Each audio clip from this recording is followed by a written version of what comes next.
Hola, ¿cómo están? Bienvenidos a un nuevo día de reflexión. Ya nos encontramos en el día número 31 y el título que yo le puse a esta reflexión es Su gozo, el gozo de Dios, nuestra fortaleza.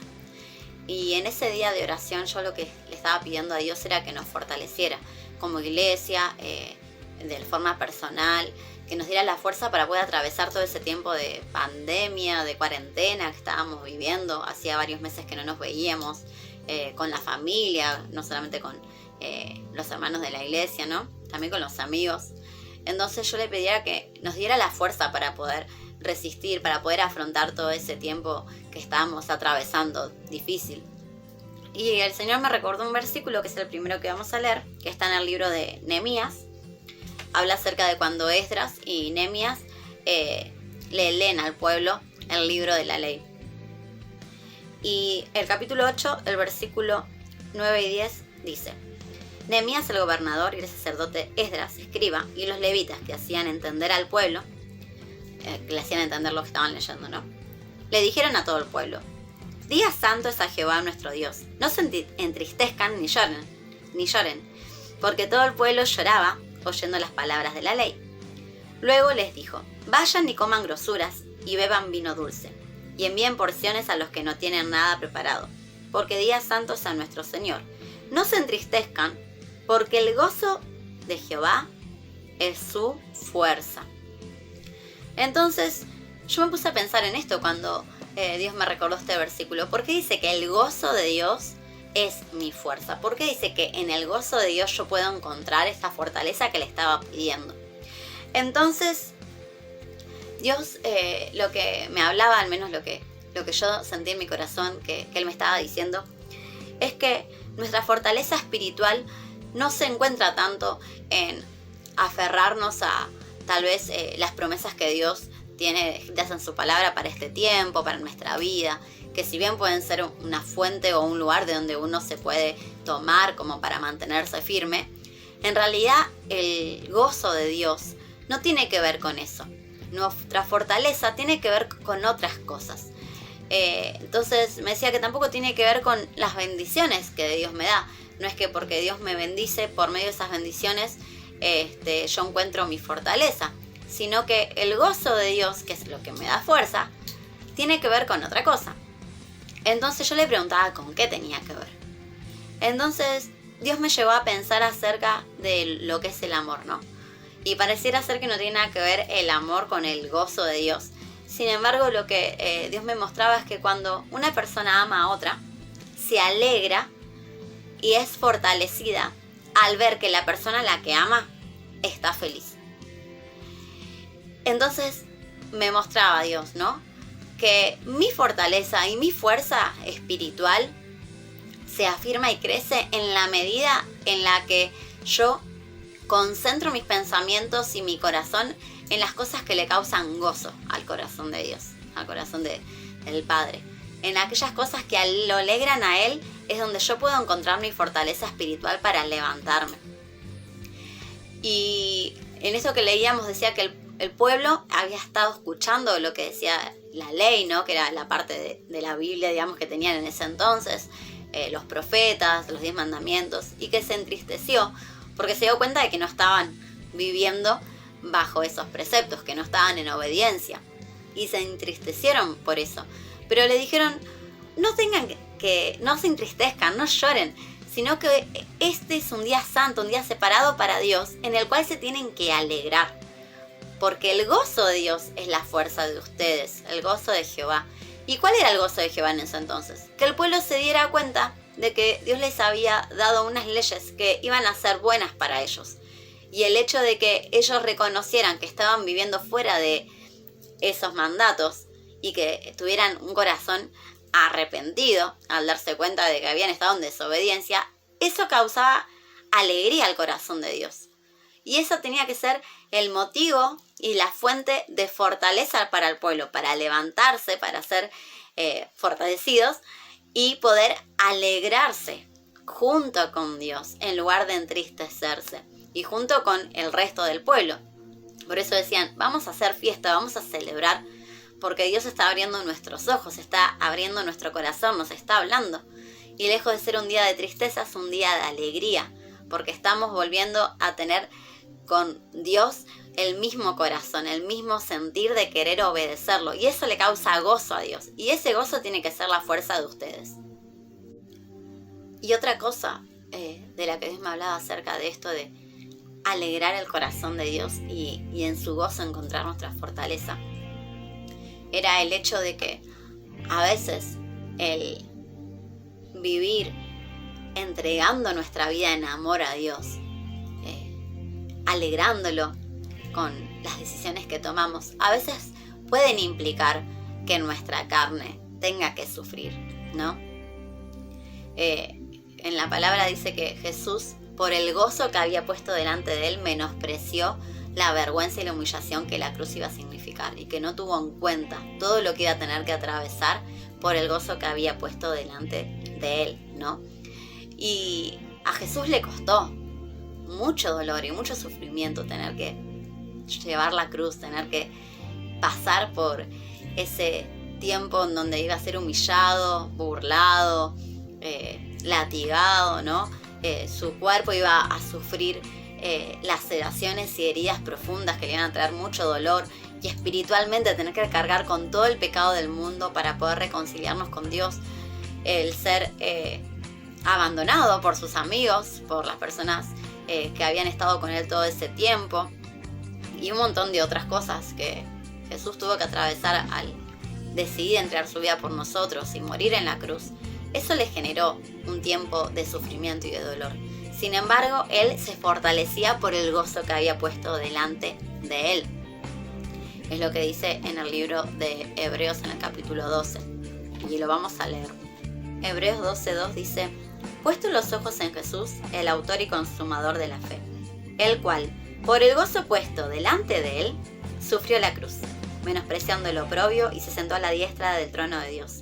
Consideren a aquel que sufrió tal contradicción de pecadores contra sí mismo, para que su ánimo no se canse hasta desmayar, porque aún no han resistido hasta la sangre combatiendo contra el pecado. Entonces acá vemos cómo Jesús dice que combatió contra el pecado hasta la sangre, pero que nosotros, al considerar eso, no tenemos que dejar que nuestro ánimo desmaye.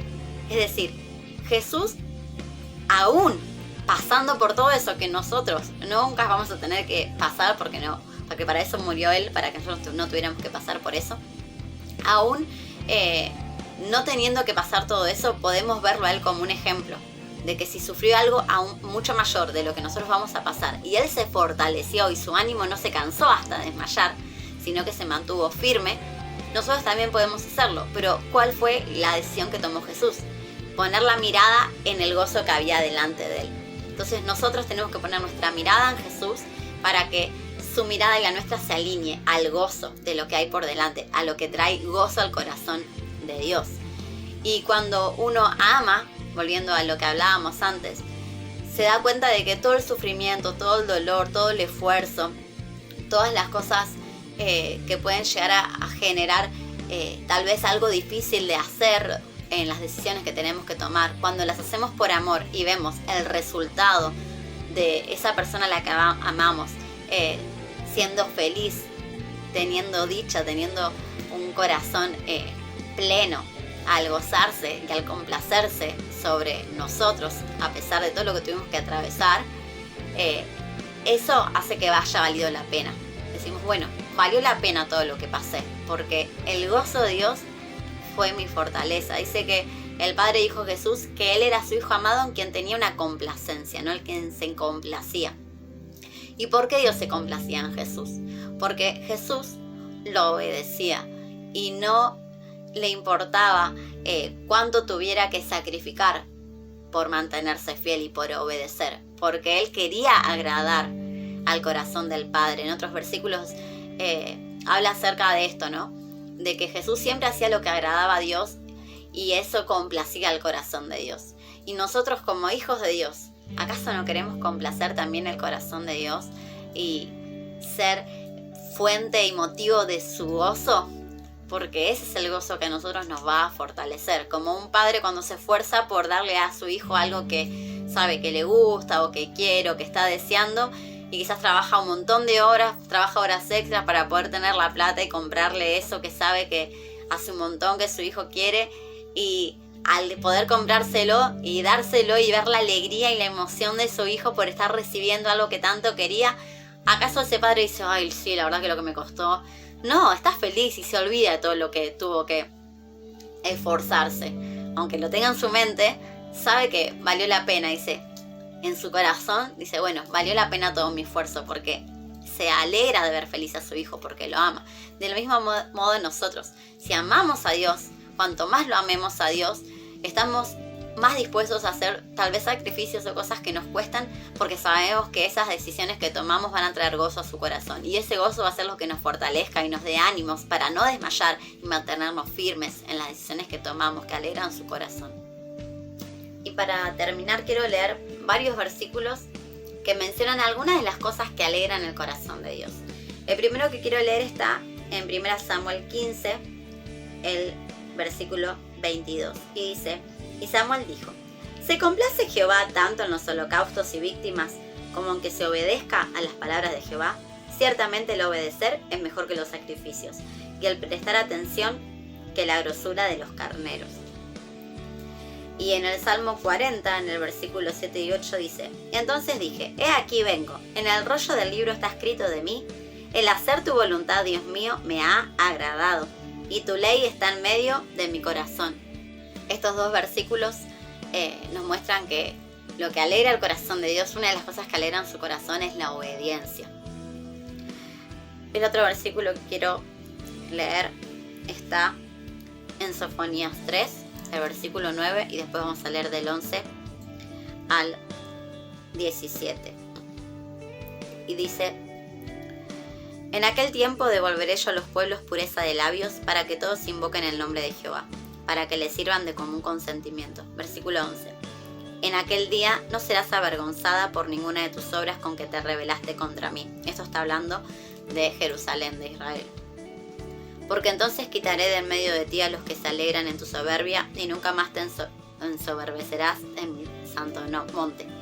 Y dejaré en medio de ti un pueblo humilde y pobre, el cual confiará en el nombre de Jehová. El remanente de Israel no hará injusticia ni dirá mentira, ni en boca de ellos se hallará lengua engañosa, porque ellos serán apacentados y dormirán, y no habrá quien los atemorice. Canta, oh hija de Sión, da voces de júbilo, oh Israel. Gózate y regocíjate de todo corazón, hija de Jerusalén. Jehová ha apartado tus juicios, ha echado fuera tus enemigos. Jehová es rey de Israel en medio de ti, nunca más verás el mal. En aquel tiempo se dirá a Jerusalén, no temas, Sión, no se debilite en tus manos. Jehová está en medio de ti, poderoso. Él salvará, se gozará sobre ti con alegría. Callará de amor, se regocijará sobre ti con cánticos. Entonces, otra de las cosas que alegran el corazón de Dios es Israel redimido. Por eso es tan importante que oremos por Israel, que lo bendigamos, que declaremos la palabra de verdad, de que sus ojos espirituales van a ser abiertos y van a poder reconocer en Jesús al Mesías. Otra de las cosas que alegra el corazón de Dios lo vemos en Mateo 11 en el versículo 25, y dice, en aquel tiempo respondiendo Jesús dijo, te alabo Padre, Señor del cielo y de la tierra, porque escondiste estas cosas de los sabios y los entendidos y las revelaste a los niños. 26.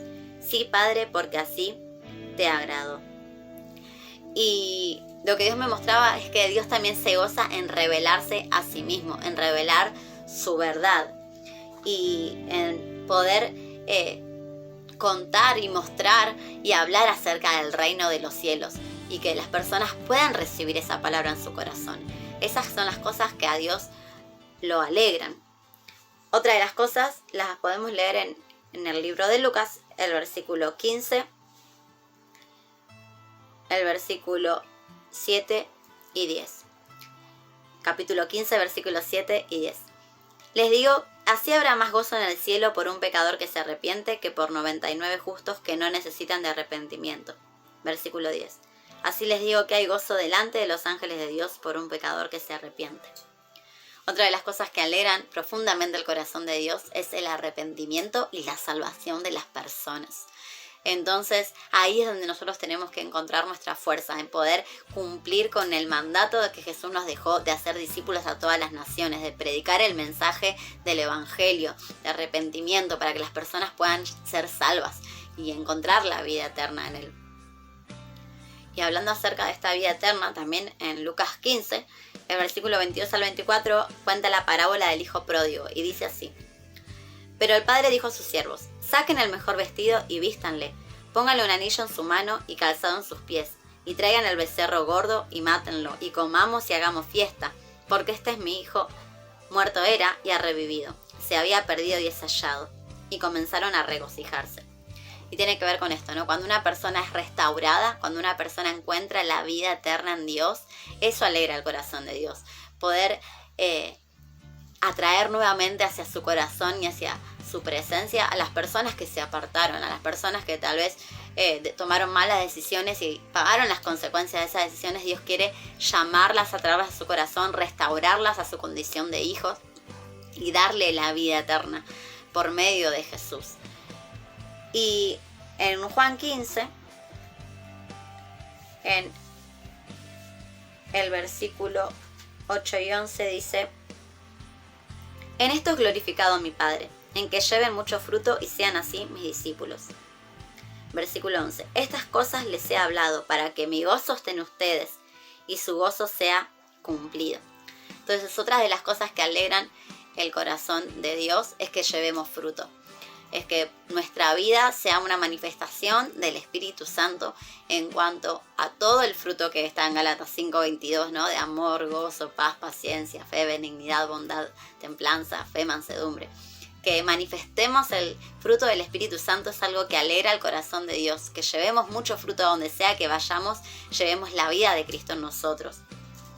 Y en Juan, en el capítulo 11, versículo 14, 15 y 40, miren lo que dice. Jesús les dijo claramente: Lázaro ha muerto, y me alegro por ustedes de no haber estado ahí, para que crean. Pero vamos a él, versículo 40. Jesús le dijo a Marta: ¿No te he dicho que si crees, verás la gloria de Dios? Y lo que Dios me hablaba con estos dos versículos es que el corazón de Dios también se llena de gozo y de alegría cuando nosotros creemos y su nombre es glorificado. Y a veces tenemos que atravesar pruebas, pero esas pruebas, como pasó en esta ocasión, es justamente para que nosotros podamos creer, podamos ver el poder y el amor de Dios y de esa manera glorificar su nombre y ver su gloria obrando en nuestra vida. En 1 Corintios, capítulo 13, versículo 6, hablando acerca del amor, dice: No se goza de la injusticia, mas se goza de la verdad. Entonces, Dios me decía que otra de las cosas que alegran el corazón de Dios es la justicia y la verdad. Porque si no se goza de la injusticia, significa que sí se goza en la justicia. Y que también se goza en la verdad, ¿no? Por eso en la palabra también dice que Jesús iba a enviarnos al Espíritu de verdad.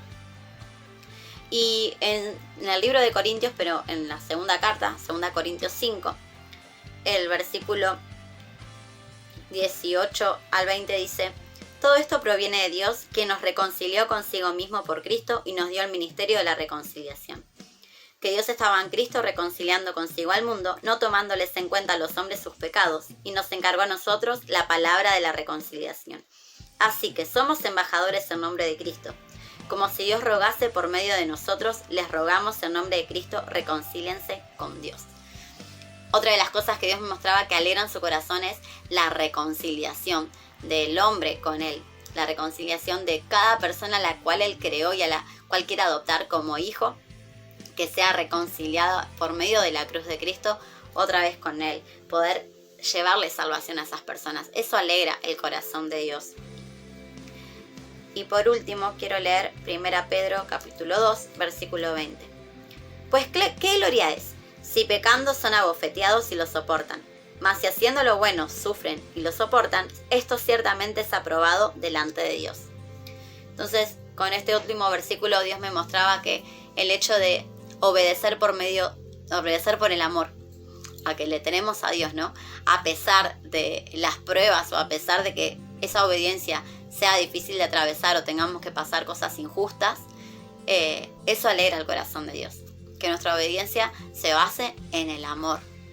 Y que a pesar de que pueda llegar a implicar tener que sufrir incluso injusticias por causa de esa obediencia, eso delante de Dios es aprobado y eso causa alegría a su corazón.